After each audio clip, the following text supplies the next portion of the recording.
warahmatullahi wabarakatuh. Hai guys, welcome back to my YouTube channel.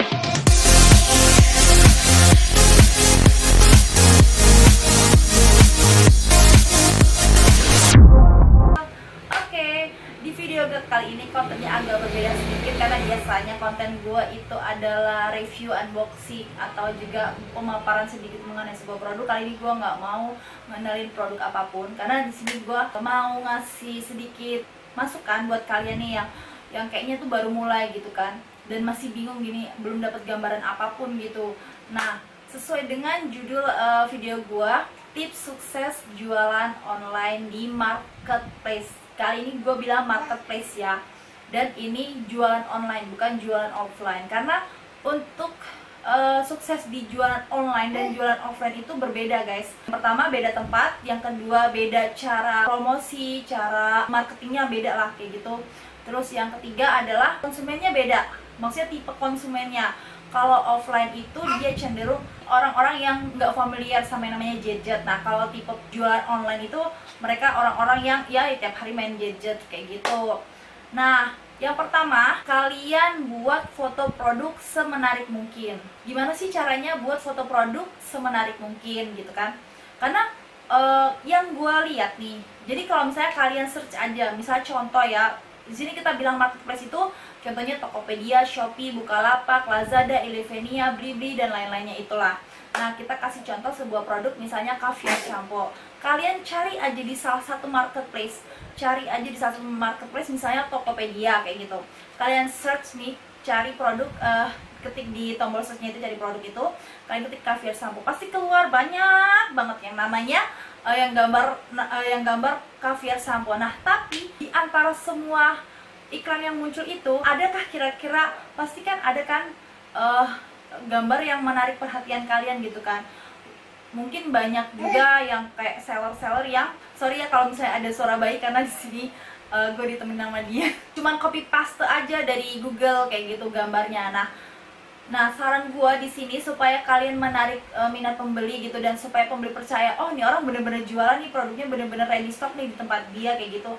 Kalian kalau bisa sih buat foto produk itu yang asli, itu yang pertama. Asli itu yang bener-bener kalian moto sendiri gitu kan. Ya walaupun mungkin kalian belum sehebat foto editor kayak gitu, tapi ya yang penting sih menurut gue sih itu foto yang produk yang kalian foto sendiri kayak gitu. Jangan sama atau jangan copy paste dari Google kayak gitu.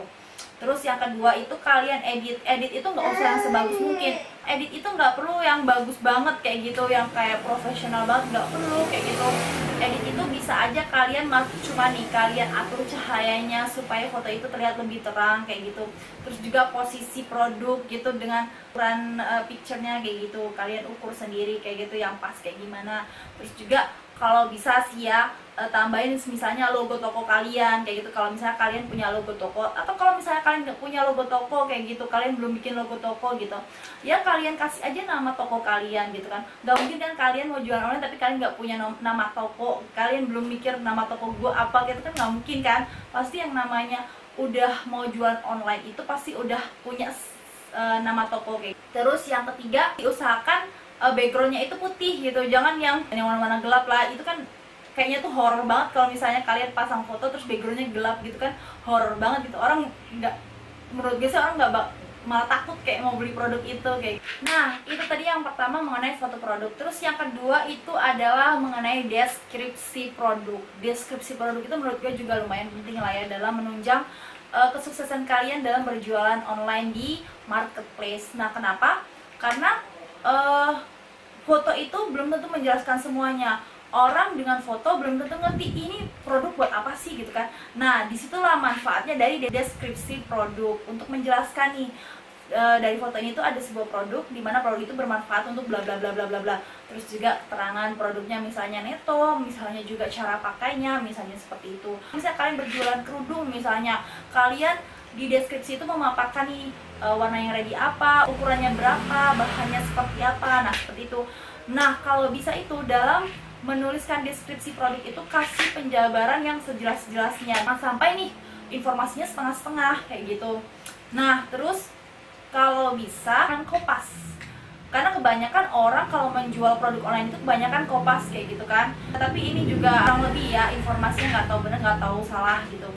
Biasanya kalau iklan yang deskripsi produknya itu kopas itu sangat sulit untuk masuk ke pencarian top Google seperti itu. Nah kalau misalnya dia ngetik sendiri buat informasi yang sedetail mungkin, biasanya lebih cepat masuknya di top pencarian Google. Kalau bisa nih kalian sebagai penjual itu dengan deskripsi produk itu kalian lebih mengenalkan barang yang kalian jual. Ketiga, tips sukses berjualan online di marketplace itu adalah fast respon dan juga ramah kayak gitu. Karena banyak banget nih, udah banyak banget yang namanya orang jualan online di marketplace, tapi yang fast respon dan juga ramah itu jarang banget.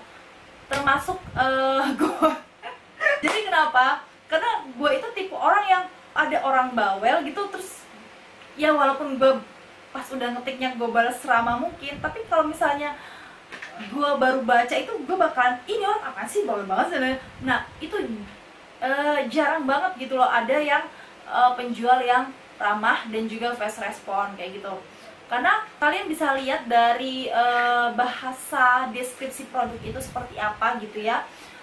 Seorang penjual itu tuh dari bahasa deskripsi produk, kecuali kalau yang kopes, kalau kopes kan ngambil dari dalam. Jadi kalau misalnya ada orang yang menampilkan detail di deskripsi produknya, kalau misalnya seadanya jangan kopes atau apa. Nah mungkin itu tipe penjual yang agak-agak yang streng kayak gitu. Jadi dia lumayan ketat peraturan di online shopnya dia. Banyak all shop besar yang juga kurang fast respon kayak gitu, walaupun mereka mungkin ya udah punya banyak karyawan, cuman mereka kan nggak mungkin juga membalas SMS customer 24 jam kayak gitu. Nah disitulah kalau misalnya kalian mau sukses nih, kalian mulai dengan fast respon dan juga ramah kayak gitu. Terus yang keempat, jangan lupa pakai promosi berbayar, karena promosi berbayar itu sangat penting sekali untuk menunjang iklan kalian itu tampil di top page seperti itu ya. Walaupun gini ya, yang namanya marketplace itu beda-beda, masing-masing marketplace itu beda-beda biaya untuk marketingnya.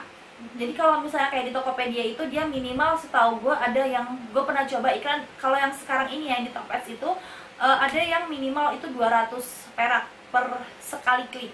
Kalau di Bukalapak itu minimal itu 200 perak untuk setiap produk. Nah tapi kalau di Tokopedia itu tergantung nih, ada produk yang bisa minimal 200 perak biasanya untuk yang produk-produk yang udah nggak booming, udah lama banget gitu, tapi kalian masih jualan dan masih mau promosiin. Nah itu di Tokopedia. Nah kalau misalnya di Shopee itu biasanya itu biaya per keywordsnya itu dia minimal 180 perak gitu kan. Nah masing-masing marketplace beda-beda.